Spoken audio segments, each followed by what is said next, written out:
안녕하세요. BTX입니다. 오늘은 고린도전서 14장을 살펴보겠습니다. 앞서 13장에서 성령의 은사들을 통해 교회를 세우는 최고의 길은 아가페의 사랑임을 역설한 바울은 신령한 은사를 열심히 구하라고 말합니다. 은사 자체에 문제가 있는 것이 아니기 때문입니다.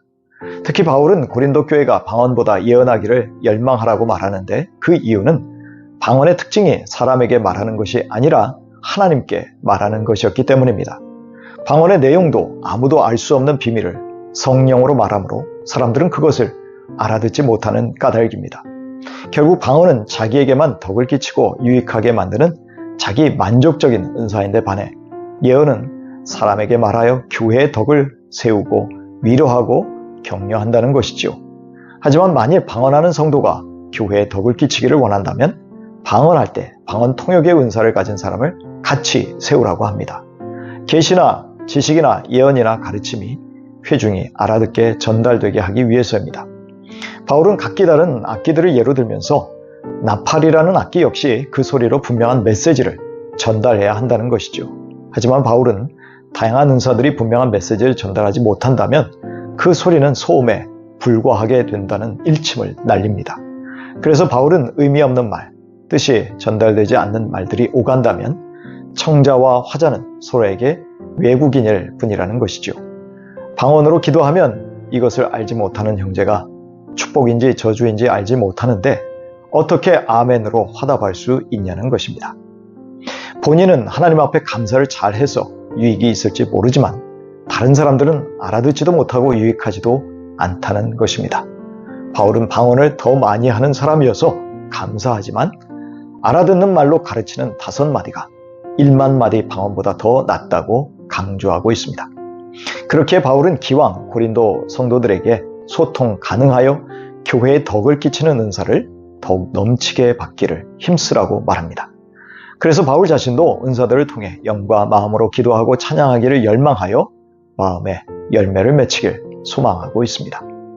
바울은 성도들이 성숙한 어른처럼 지식을 분별하는 지혜를 사용하여 어떤 때 방언 기도를 하고 어떤 때 절제하는 것이 낫겠는가라는 판단을 할 수 있어야 한다고 말합니다. 그러나 악한 것은 어린아이처럼 몰라야 했습니다. 바울은 구약 이사야 28장 11절의 말씀을 인용하여 이스라엘 백성들이 말을 안 들으니 하나님이 백성들이 알아들을 수 없는 말을 하는 사람들을 보내서 심판하신다고 말합니다. 즉 구약의 방언도 믿지 않는 자들을 위한 표적이었다는 것이죠. 하지만 예언은 믿는 자들에게 유익을 주기 위한 말씀이었다는 것입니다. 따라서 신자들이 깨우침과 믿음과 확신을 가질 수 있도록 하나님은 순종하는 백성들이 들을 수 있는 예언을 주신 것이었습니다.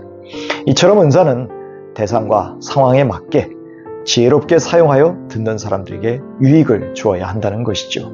더 나아가 예언과 같이 소통 가능한 은사가 활용될 때 하나님께 예배하고 회개하며 하나님을 전파하는 전도의 역사들이 일어나게 된다고 말합니다. 그래서 불신자들로부터 하나님이 참으로 너희 가운데 계신다라는 고백을 듣게 한다는 것입니다.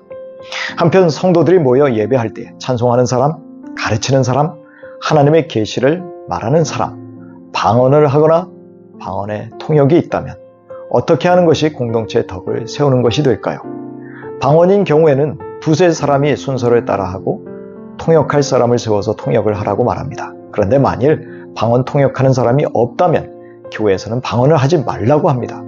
그러나 방언은 기도자의 덕을 세우는 것이기에 개인 기도 시간에는 얼마든지 활용할 수 있었습니다.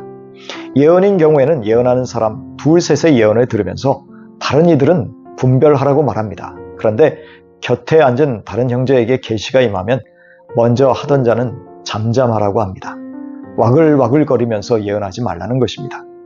새롭게 예언한 자가 있다면 기존에 말하던 자는 잠잠하도록 질서를 잡는 것입니다. 예언하는 자들은 혼란과 무질서가 아닌 화평과 질서가 잡힌 가운데 예언 은사를 사용해야 했습니다. 왜냐하면 하나님은 무질서의 하나님이 아니시오 화평의 하나님이시기 때문입니다.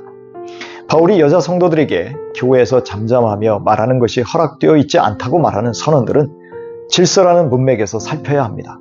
아마도 은사와 관련되어 여성도들이 질서를 잘 지켜주기를 바라며 바울이 당부한 것으로 보입니다.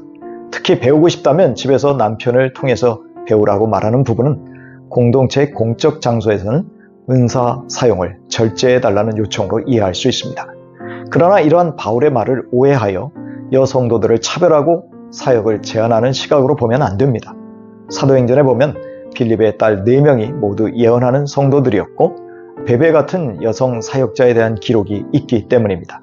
당시 고린도 교회도 다른 교회들과 같이 공적 집회에서 통용되는 관습에 보조 맞추기를 바울이 기대한 것으로 보입니다. 바울은 누구든지 자기를 선지자나 혹은 은사를 소유한 사람으로 생각한다면 이 편지가 주의 명령인 것을 알라고 말합니다. 왜냐하면 성령은 하나이심으로 한 성령께서 사도 바울의 권면이 하나님의 권면인 것을 신령한 자들이라면 깨달을 수 있기 때문입니다. 결론적으로 바울은 고린도 교인들에게 예언하기를 열심히 구하여 교회의 덕을 세우라고 하면서 개인의 덕을 세우는 방언을 막지 말라고 합니다.